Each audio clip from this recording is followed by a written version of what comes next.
What is going on, everybody? Dr. Chris Featherstone here for yet another episode of Unscripted. Listen, it's Tuesday nights. You know what that means. I have some of the biggest, the baddest, the best wrestlers of today and yesteryear, and tonight is no different because this person has been on the show before, and he's definitely one of the few multiple guests that's ever came on my Unscripted show, and maybe one of the last multiple guests that comes on my show. Unscripted, so stay tuned for that. But guess what, man? I really like talking to this guy. I've interviewed him multiple times. Just a nice guy, man. Just a really cool dude, and I always appreciate just shooting the breeze, man, and chatting with this guy. It's been a while since we've had a good conversation, man. So I imagine, just like we do every single time, tonight won't be different. Former WCW star, if I'm not mistaken, he's won titles in AWA Superstars of Wrestling. He's won titles. He's won some independent titles. He's won Turnbuckle Championship Wrestling. Dusty Rhodes is promoting. I think he won the tag team titles there. And guess what? One of the stars, one of the biggest rookies that came out the early 90s in WCW, most popular rookies. And he is the son of Hall of Famer Cowboy Bill Watts. He is the man, Erik Watts. How are you, my man? What's up? What's up? How you doing, my man? Doing well, as always, man. Always a pleasure to have you on the show, man. Thank you. Awesome. What are you up to nowadays, Erik? You got any promotions? You just kind of laying low? Yeah. No, man. Staying busy all the time. Just a brief. I ran down to do some business networking in Savannah, Georgia, for the last 3 days. Met with some aerospace engineers and some business owners, and then took in a little bit of beautiful Savannah. I'm telling you what, that place is unbelievable. Forget the fact it's supposedly the most haunted city, and you get down, man. Let me tell you what, I don't know if you've ever been there. The history of that place is insane. Yeah, I was nearby there. I went to my wife and I celebrated. We renewed our vows 3 years ago. We celebrated our 10th year anniversary 3 years ago. So we renewed our vows and we did the whole thing again. We did it. We picked another honeymoon, and we went to Hilton Head. Mm. So Hilton Head is basically, neighbors Yeah, to Savannah, yeah, Georgia. yeah. So Jekyll Island, Tybee Island, yep, all the different islands down there, man. It's yep. just it's beautiful. But to get down in that scene, and then the historic nature of Savannah, man. We could do a whole podcast on it. It was wild too. As you're talking to people, when they build a building or anything in Savannah, they have to have a team on standby because the whole city is born on grave sites. Mm. So they literally, if they're building and find any kind of bones, they got to stop everything to get the bones out and everything. I mean, if you even fly into that small airport, which I didn't, I drove down, there are tombstones on the airport, like on the landing strip, you'll see some tombstones, right? Oh, wow. They don't do it now, but man, there for a while to go down there on St. Patrick's Day, they would dye the river green. And everything's north and south, east and west, very square, a lot of tradition, but, they bring in all the military. They'd have tanks and helicopters and fairs and festivals and stuff. So it was really cool. Then I made my way back up, and 6 o'clock tonight, after, 3 days there, 6 o'clock on the way back up into Atlanta, stopped in Atlanta. I had a corporate outing I had to be at with another company in which I'd partnered with for my merchant processing company. Doing credit card processing of all types. I think, most people, not most people, a lot of people know, I do a lot of credit card processing. DDPY, all of his credit card processing for all his apps goes through me. So a really great relationship. And I met some top IT people because I'm looking at some things for the rental car industry. These guys do face recognition for tickets to go into, when you do your ticketing, to go into sports arenas or here in Atlanta airport to get through security, the face recognition, stuff like that. So we're working on a few ideas there. And then bump back up to home for a second to get on this 11 p.m. podcast, my friend. Yes, indeed. Yes, indeed. Yeah, so that's just the last 3 days, right? So just keep on going. Staying busy. You mentioned Savannah, Georgia being the most haunted place, and tombstones and unearthing bones and everything. Yeah. Erik Watts, I think Erik Watts and Dr. Chris Featherstone, for the first time in pro wrestling history, just cracked the code of where Parts Unknown is. Wow. Hey, that's right. Now we know where Parts Unknown is. That's where Parts Unknown is at, right? Yes, it is. We don't know the other part, but at least no, that is a part that is unknown. Yes, indeed. And you being a forensic psychologist or whatever, right? You're all into it, right? Yes, so indeed. Forensic psychology, indeed. I love it. All right, man. You ready to get into these? Before we get into these questions, I love old school wrestling. Okay. I love MidSouth. Yeah. You've got MidSouth in the background. What made you choose MidSouth as your background today? Yeah, I was talking to my little brother Micah, and he for years and years and years headed the library of trying to recondition the tapes and the reels and the 3-inch and the 2.5-inch and of MidSouth and Universal Wrestling. And we even had some Texas wrestling that went way back 60s, 70s. And I got to be honest with you, man, that MidSouth, I still have an original black jacket, MidSouth. Just love it. I can't tell you how many people will, hit me up all the time. I got a Universal Wrestling Federation one too. But it was just something about this logo that my mom and dad felt, holding the championship belt up there, and it was iconic. And what an incredible part of my life. I mean, just hitting those auditoriums, and my dad being such a visionary, before pay-per-views, he's really the one that came up with running the Superdome. Yeah. It started out once a year, then it was once every quarter. And that allowed the people from Texas, Oklahoma, Louisiana, Arkansas, Mississippi, Georgia, all those people that were already in the territory, they could plan, once a quarter or once a year to go and drive into New Orleans to watch. It was an extravaganza. We called it an extravaganza, man. And I mean, Ali showed up, and I mean, just so many special things and special times. And that was my dad's way of, prior to doing pay-per-views, doing a pay-per-view. Yeah. But it was regional, right? Yeah. So I don't know, man. It's almost like some of the I don't know. It's nostalgia. It's nostalgia. I dig it, so I just threw it up there, man. That's it. Love it. Junkyard Dog was one of the biggest names in the Mid-South wrestling, and when you talked about the extravaganzas, I think about Junkyard Dog. What was it about JYD that Bill Watts was like, hey, this is my guy for Mid-South? Okay, this is crazy, man. So my dad used to find talent or research talent, and he would bring tapes home, reel-to-reels. I remember when we got the first Betamax. Most people, no one had a Betamax. Betamaxes were basically for TV movie studios and stuff. Mm-hmm. I remember, so you got my sister's 6 years my junior, my little brother's year and a half.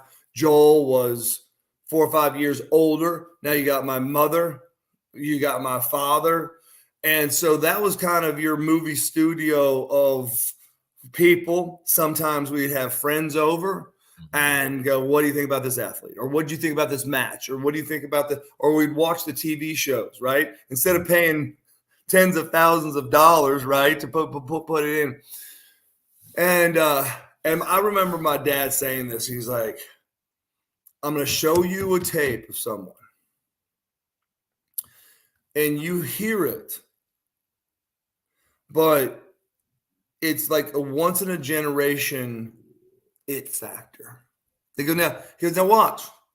It's rough around the edges. Wait till you see this athlete. And he said, his working skills? No, not now. Not right now. No. Even his look, right? Watch. Put on the tape. And you see this dude pigeon-toed. I don't think most people, remember that.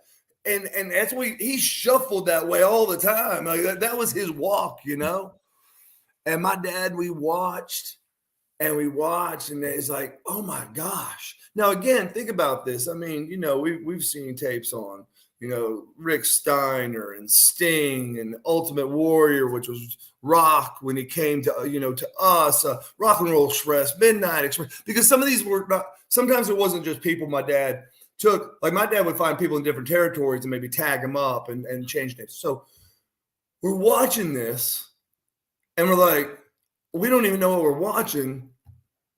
We love this guy. Mm. And my dad goes, listen, I'm going to put it out here. He goes, my dad is known for giving so many people their names and their gimmicks and their likeness. I can't even, you and me could talk forever about it, some of the cool stuff. One of the last times I saw Animal, we were sitting at an autograph session, and he said, man, you got your dad's number on you? I got to call him, talk to him. I said, yeah. Because did your dad tell you how he gave us our names? I go, I don't care no matter what anyone says, I go, oh no, would you tell me? Macho Man, all these people. Unbelievable, So that's another story. But so we're sitting there, and my dad goes, now I got, so we all stop. And we look and they go, so Dad, what's his name? He goes, that's what I can't even believe. This is so special that it's got to be God testing me. And I'm like, what? And they go, well, he goes, well, what do you think his name is? Right? And we're sitting there, and he looks, he goes, here is this incredible athlete, and his name was Sylvester Ritter. And we all pop like, I don't give a dadgum what you think. you weren't ready to see an incredible black athlete, so talented with all his charisma. His name is Sylvester Ritter. You were ready for something. Magic Man. And we just sit there, and it was crazy, and he fit the bill, and he came in, and he was astute, and some of the cool stuff as a kid in the locker room. This man was like the president because he knew he had heat, because Bill Watts brought him in, and he saw the it factor, and this guy got a push from get-go, from jump. And he did not care. He would come in and go, "Hey, boy, the hat's here. Call my dad. The hat's in the office. Hat, how you doing? Hey, Hat, I got your place right here." He said, "They go, yeah, I got your locker ready for you, Hat." And then and all the people, Terry Taylor, and everyone was looking at him like, "Who is this son of a gun?" Right? and then I'd walk in and go, "Little Hat. Everyone was Hat and Little Hat. And a matter of fact, he gave me my first nickname. And, because we would sit there and back in the day, bro, when you did interviews, you did an interview, and I don't think people really get this. So if we did TV taping once every, week or whatever, or 2 weeks or 3 weeks, put them in the can, you had to run the promos for every town, because when you sent out your TV footage per city it was airing, you had to have those promos in the can. So like if we were on 36 TV stations, there was 36 promos per wrestler. And Dog was just always so cool. And he'd go, "Let me tell you, Tulsa, Oklahoma, you better be ready." He goes, "Because everyone's going to be there. And my man, Slick Slim." He nicknamed me Slick Slim. Nice. I was so skinny. I was tall drink of water, man. And Slick Slim. Well, as a kid, you're less of that going, "That's me. You saw that?" And then you think about it later on, like, no one knew who the heck Slick Slim was. Like I was the most famous guy that no one knew who I was or what they were talking about. Yeah. But man, to me, I would light up, right? Yeah. And so he would always call me Slick. And I'll tell you something that's crazy, right? Is the last time I saw him, it was me, him, Ron Simmons, and maybe Van Hammer. Can't remember the fourth person. And I asked the guys if they wanted to ride with me. I picked the guys up near the airport, drove out to Columbia, South Carolina to wrestle.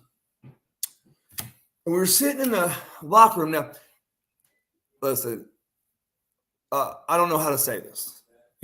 Person of faith goes, it's just a G thing, right? It's just a G thing, okay? You can call it whatever you want, but there's just things that don't happen accidentally. And he's sitting in the locker room. He goes, "Now listen, I hadn't seen this guy in a bit." And we're sitting back. He goes, "You know what, Slick? I never gave you anything." I go, "Dog, you gave me my nickname." I said, "Dog, you've always treated me like so incredible, like I was one of your kids or something." He's like, "Yeah, but man, you deserve so much more."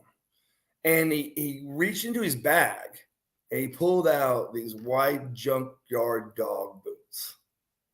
And this guy was always quick. He goes, "Hey, brother, I want to give you my boots."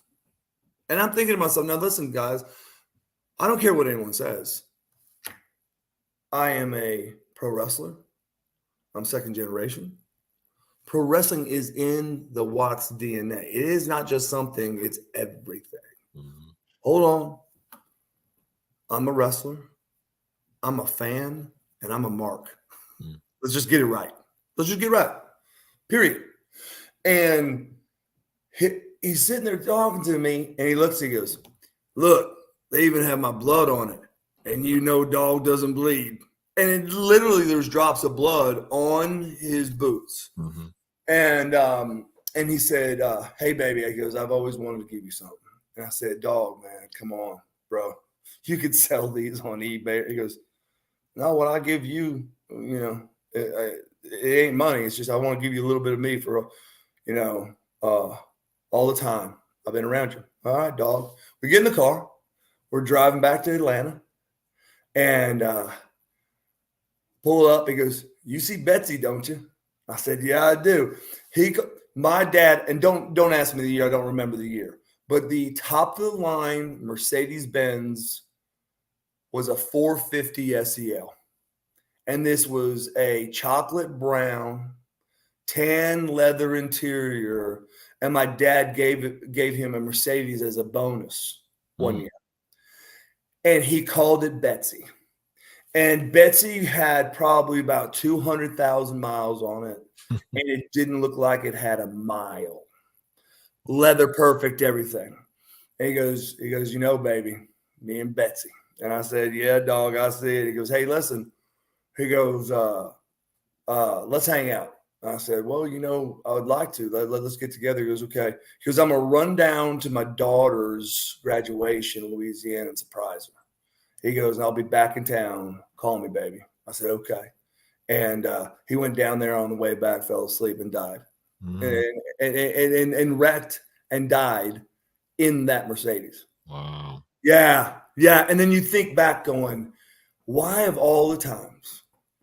And why was I with him the day before he died? And why did he give me his boots?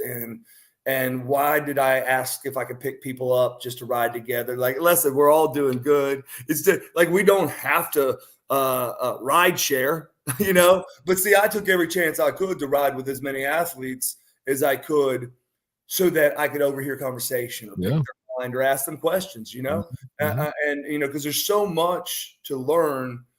And I think that's what some people don't know, but that's how my life has been. That's how I've been raised no matter what. Like I told you, I have mentors this day, business mentors. Mm-hmm. I have business mentors. People go, Eric, why? I go, because I don't know everything. Right. And then I find those that are good at different things. All my mentors or my two mentors right now, they're not good at the same things. Right. And I think that's what a lot of the young kids may or may not know. When I broke in, bro, I was always asking people, man, Harley Race, hey, would you go to the ring early? And Vader hated me because Harley took me up on it on one trip. And Vader had been told that he had to stay at Harley's side because he was known to run late to towns and things, right? And I remember Harley goes, yeah, let's meet at the building. Let's meet at noon. Don't tell anybody, of course. I said, no, sir, I won't. And Vader comes in just grumpy. And he goes, let me tell you, you suck. I don't see how in the world you've roped the legend into training you and teaching you. He goes, but because I'm leashed to him, I'm leashed to you. You need to learn how to wrestle as fast as possible because now I've got to be up. And he went and he laid on the seats and went to sleep. And Harley goes, don't listen to him, right? And Harley would sit there, shoot, that tour was like 10 days, 2 hours, hour and a half, 2 hours just be in the ring. And it was so beautiful because he'd teach me all these things, go, lay your head. Like I remember the first time he goes at the end of it, he goes, lay your head off the edge of the ring looking down. I said, what? He goes, I'm gonna punch your face from the floor. I said, sir? He goes, I'm going to kick you in the face from the floor. I said, okay, sir. He goes, do you understand the first man that I did it to, the only man that would trust me when I asked if they would do it was your father. Your father, Cowboy Bill Watts. And he goes, that's how much he trusts me, which later on he told me, he goes, son, I would have never been whatever he was, 11-time world champion or whatever, had your dad not helped me. I go, sir? Well, what? He goes, oh, I wasn't even in his territory. He goes, back in the day, to become the NWA champion, you had to put down like $50,000 or $40,000 to hold the belt as collateral for the belt. And he said, I didn't have that money. And they said, well, without the money, we're not going to put the belt on you. And he said, he goes, Eric, I called your father. And he said, Harley, who needs this? I can't remember whether it was Gotch or, I don't know exactly. I can't remember who it was. He goes, oh, I'll make a call. He goes, oh, you'll take care of it? He goes, oh, no, I'm going to send him the money. But I'm going to tell him the money, I'm sending it. So he knows it's good right now. Right. Yeah. And he said, think about that, Eric. He goes, I'm accomplished. And yes, I think I'm a champion. And yes, and yet. But the only way I got the first title was because I reached out to your father and I'd earned his respect. And again, Eric, I wasn't even in his territory at the time. He did it out of love for me, or respect for me. So, man, that wow. Just crazy things, man. Crazy. Yeah, fantastic. Thank you for sharing that story, man. Yes, sir. All right, let's do a 3-minute lightning round, man. Let's with these questions here. Let's start with Aaron's asking, what was it like working with Dusty Rhodes, baby? And did you watch the A&E biography? I have not watched the A&E biography. And Dusty, again, there are certain people that are like once in a generation, and Dusty was it. And everything he did and everything he said oozed Dusty Rhodes. People think, people thought, Dusty was Dusty in the ring, backstage, at Waffle House. His character was him, and he was his character. And to be with him and to talk to him, because when he opened up his Deep South, he asked me, he goes, hey, in between times, could you come and train and give back? And he goes, plus, Eric, I need someone to run the road with me. You can tag with me sometimes. I'll wrestle you sometimes or whatever. He goes, but I need someone I can trust in the ring, right? Because I'm older and da-da-da. And I said, sir, I'd be privileged. I'd be privileged to do it, right? And which cracked me up because I ended up wrestling some legends. I remember brought in Chad Fortune for a tag match with me and Dusty and Bullet Bob Armstrong, right? I'm like, am I really in Rome, Georgia, wrestling versus Bullet Bob Armstrong? And Bullet Bob, he's the biggest ribber in the world. And Chad didn't have a big acronym of pro wrestling, right? He was an athlete. He was the tight end at the University of Louisville with me. He was a phenomenal athlete, but he didn't have all the wisdom of the stuff. I remember Bullet Bob comes up to him and goes, now, Chad, I want to start out with you, young buck. He goes, I had cancer in this fingertip. So they had to cut that finger tip off. He goes, I just don't know, man, how it feels. So if you don't mind, I'd like to start out the match, push you in, and chop you a few times. And I'm like, oh, no. He put him in the corner. He chopped this man's soul out. It was beat red. Chad's like, he's like, he didn't know what to do. He's like, I don't know. So, there's Dusty and we would go off, like we would do stand up all the time. But I'll tell you some of my greatest memories is when I first got to WCW. My dad, the few times I would be in town because I wrestled so often, my dad would say, hey, pick me up. We're going to go do a cookout with Dream. And I would go there, him and his beautiful wife. Cody was small. His sister was small, right? And before you know it, you just saw these two legends, and they would start reminiscing, drinking Coors Lights, cooking T-bone steaks, and I would just sit there, say nothing, and just go, this is before phones had cameras, bro. Yeah. I mean, I'm like, am I not the luckiest person in the world? And their stories just never stopped. And they would finish each other's sentences, because they've gone down the road. So, again, Dream to me is very special. He's one of the greatest of all times. He may be, I've never really thought about who my wrestling Mount Rushmore would be, but he could easily be one on that Rushmore, brother. I mean, he could, So, yeah, but I haven't seen the A&E yet. Roy To's asking, whose idea was it for you to Chad Fortune to be Techno Team 2000? and what 3 wrestlers besides your dad influenced you to become a wrestler. People don't know, by the way, Chad Fortune was actually the first person to end Goldberg's streak before it even started. That's right. Yeah. No, that's right, brother. That's right. Yeah. Down at Disney. He was down at Disney. Well, so that's what set off Chad getting so frustrated that he asked me, because I was going to WWE. He said, please take me with you. Now, what he didn't know, that's not how it works. Because even when I call WWE to say, hey, I would like to wrestle for you, it doesn't matter who you are. They go, okay, we'll set up a tryout match. And I even go, a tryout match? I mean, like in football, can I not send some tape? I mean, have you not seen me on TV 1,000 times? That's not how it works, right? So we'll get into all that. But what happened is Chad had been living with me, and he had a training contract with WCW, and he was at WCW like 2 years, bro.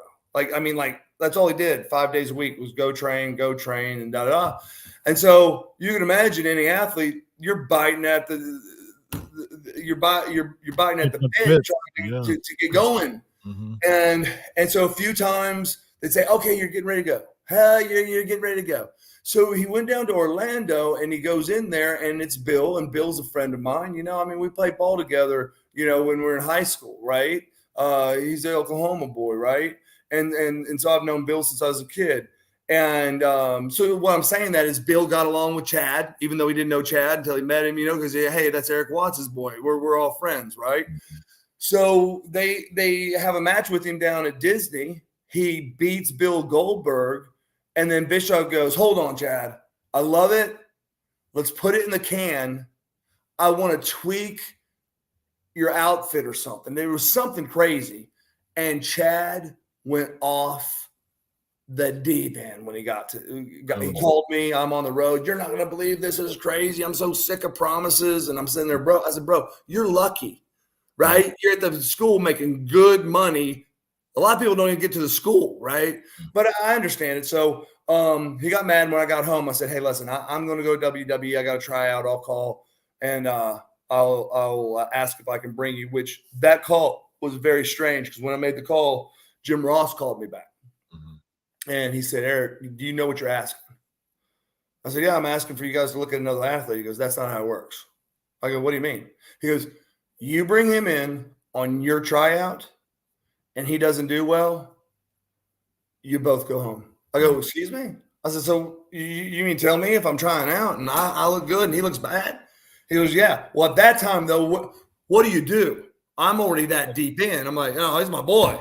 Yeah. And then I went to him. I said, hey, I haven't really seen you wrestle. Are you any good? Yeah. So I actually, because I always keep good relationships, on my off time, I was still going to the power plant and working out. So I went to Chad and said, hey, let's learn a few moves. I got these ideas that you and me are going to be 6'6". We both have huge vertical jumps and all this. And we're going to do little man stuff like double leapfrogs, double hip toss, double drop kicks. We'll catapult each other. And so that all worked out. But yeah, that he beat Bill Goldberg and then I found a loophole in his contract to get him out. We did the tryout. Immediately Vince wanted us signed. And then Bischoff lost his crap, found out there was a loophole, then canceled everyone's contract at the power plant and rewrote all the contracts due to Chad leaving. Wow. And all found. So that's a little that's a little history. Yeah. But now, what was the second part of that question? 3 wrestlers who let's see real quick. 3 wrestlers besides your dad who influenced you to become a wrestler. Oh, first of all, Techno Team 2000. Let me say this, guys. It wasn't us. It was not us. I don't know how I sound to you today, but I'm from Oklahoma. I played football at Louisville. I used to not listen to myself on the recorder because I'm like, who's that redneck? I mean, I'm in country, right? And I'm thinking to myself, did they want to call us Techno Team 2000? the team of the future. I'm like, what am I supposed to, hey, I'm Erik Watts, Techno Team 2000, y'all. I mean, I just like that is, but you just do and you shut up. But now, me being from the business school, I was laughing because I'm like, oh no. And I asked Vince, I said, Vince, Techno Team. And he goes, well, we did a marketing study. I'm like, oh no, this is bad. This is bad, right? Because big corporation, you pay a whole bunch of money for a marketing study. Whether you believe it or not, you're going to use that information because you paid so much money for it. Mm-hmm. And they found that people that had names that rhymed were remembered more often. Mm. So Skip and Zip, the Body Donnas. That's why they were rhymed. Oh, no. Hey, let's keep it going, okay? Yeah.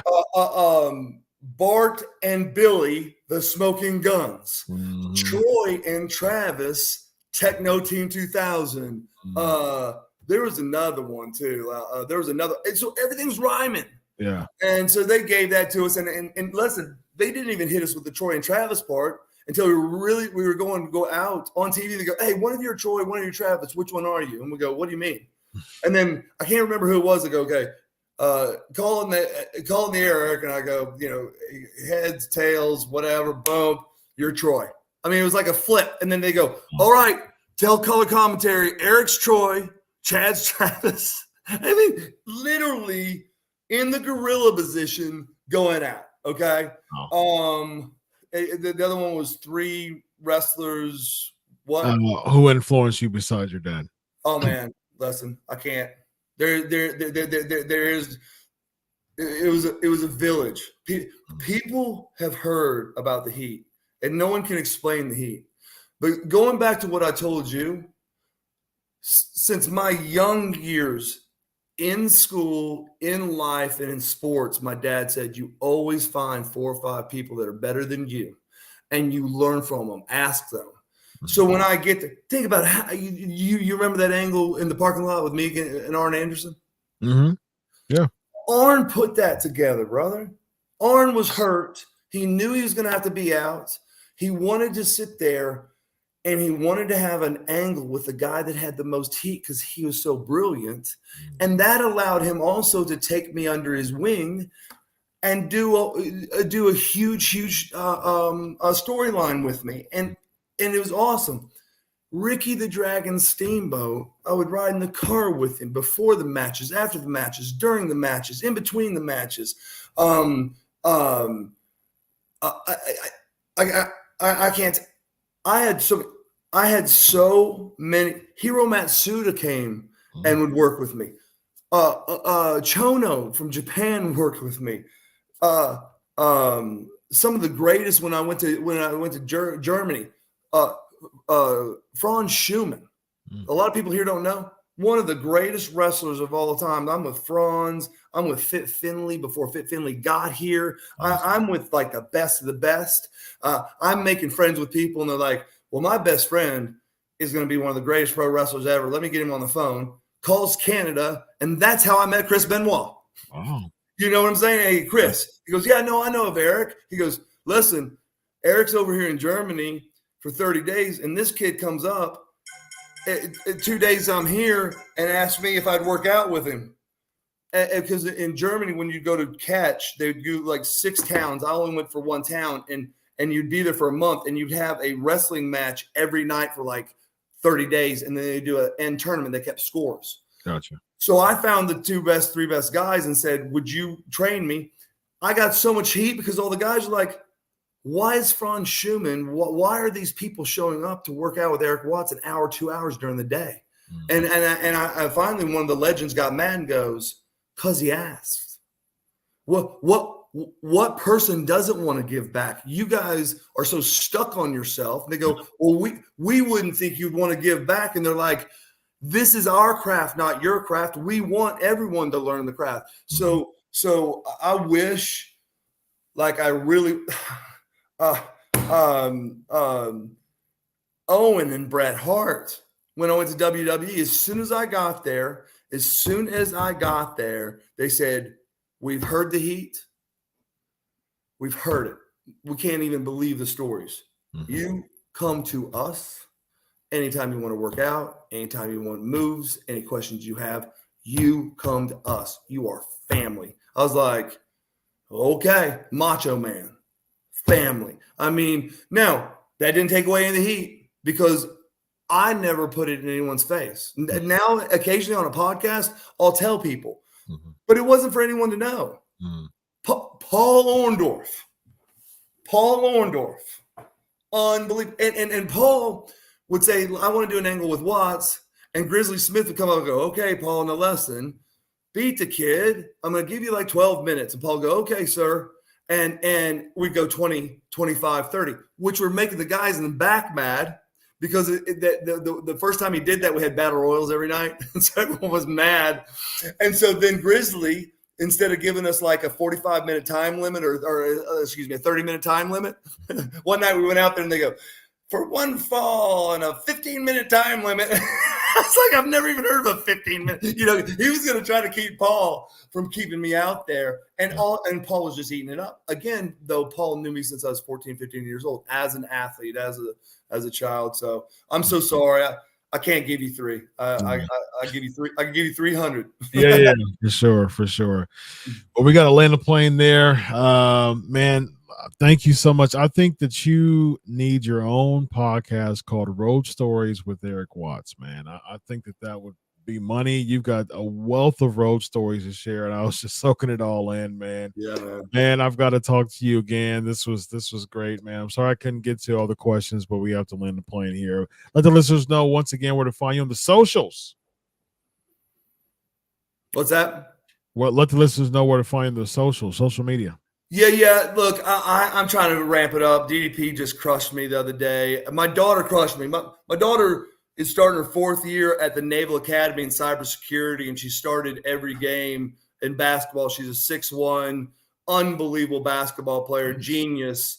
And I said, hey, can you help me on my social media? She goes, no one can. Yours is broken. I go, what do you mean? She goes, you don't get it. It's horrible. And so I still have a private page. It's maxed out at 5,000. I do a little Instagram. I do a little this. She's trying to change my handles up so they all get together. So, man, I'm going to have to, it's hard to, I'm going to improve on the social media for sure. People do reach me at Erik Watts, and once a month I go in and delete 50 people and try to put on 50 more people. But page is making me work on an athlete's page, I guess it is. Yeah. So it's more open and I can do more stuff. But I'm also more. I mean, I hate to tell you, I'm kind of private too. So it's a tough. Let me say one thing though before we get off, and I want to tell you this because I try to give back and do podcasts, but I keep the number down on purpose because I got things I want to do, but I love wrestling and I want to give back. But you have a very special podcast. And I will say that wrestlers, a lot of times our language and our demeanor can be a little R-rated. But it's colorful, a little colorful. It can be very colorful. But you know what, though? Every time you've invited me on before the show, you said, hey, please make sure to keep it PG-13, right? And I got to be honest with you. That's incredible. And thank you for whatever reasons you do that to ask it. And I'm sure that everyone has the respect for you and your show that maintain it. But you think about it, and no one asks that. No one asks that. Just no one's going to ask that. And I would think, I want to ask you a question. Have you ever had someone say, well, if I can't let any F-bombs fly and stuff like that, then I can't be on your show? Has anyone denied your show due to the request? I've interviewed probably 400 to 500 wrestlers, and not one single person pushed back on me. I've asked every single person I've interviewed that, and they've never pushed back on me. And let me tell you what, out of those 400 or 500 wrestlers, if they've all done podcasts, I'll bet you 90% of them say something colorful on all the other podcasts. Yeah. So I'm telling you, that's a respect for you, and your respect is for you and your fans. So I want to thank you for your professionalism. I appreciate that, Eric. It means a lot to me, and I thank you so much for that, man. And it's been a pleasure as always, man. You didn't let me down. You never do. Every time we chat, man. So thank you once again, Eric, for coming on the show tonight. You have a great night, my man. You have a blessed night, my friend. Thank you. Bye-bye.